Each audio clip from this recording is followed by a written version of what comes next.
Time for Countdown's number 2 story. Tonight's worst persons in the world.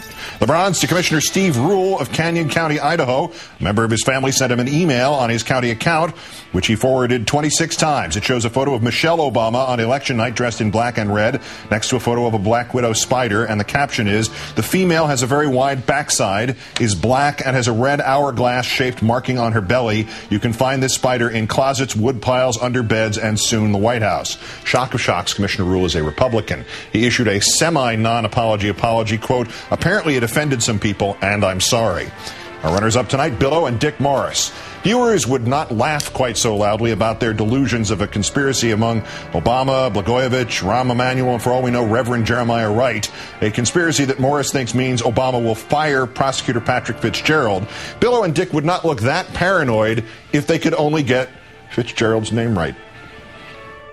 But Obama must not fire Fitzpatrick, because if he does, the question will remain, is he covering up? Fitzpatrick indicted Resco, like you said, after the U.S. attorney, Fitzpatrick, and Fitzpatrick is on that trail. If Fitzpatrick gets fired... And remember that everything. And remember that Fitzpatrick has perfect non-political credentials. He's the guy that... I'm sorry. Fitzgerald. Fitzgerald.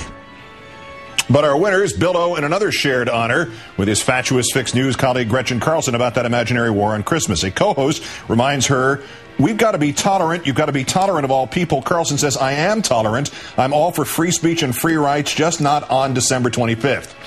Meantime, Billo has reached new levels of this delusion. "What's going to be next is in our secular progressive society, they're going to try and revoke the federal holiday. You wait and see."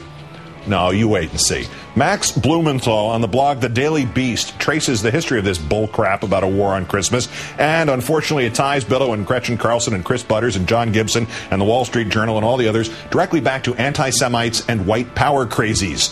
Blumenthal's research says this first appeared in a 1995 book called Alien Nation, in which an anti-immigrant writer named Peter Brimelow said the use of happy holidays was a symbol of, quote, "weird aliens with dubious habits who had begun to erode America's white Christian, quote, ethnic core," unquote.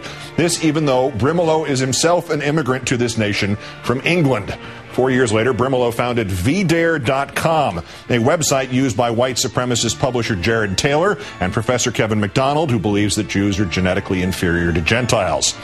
Brimelow held his first competition to find the most egregious attack in the so-called war on Christmas in 2001, and the winning entry that year concluded that the whole thing was the fault of the Jews. And now the cause of these racists and anti-Semites has been picked up by Bill O'Reilly and Gretchen Carlson and Fox News, today's worst persons in the world.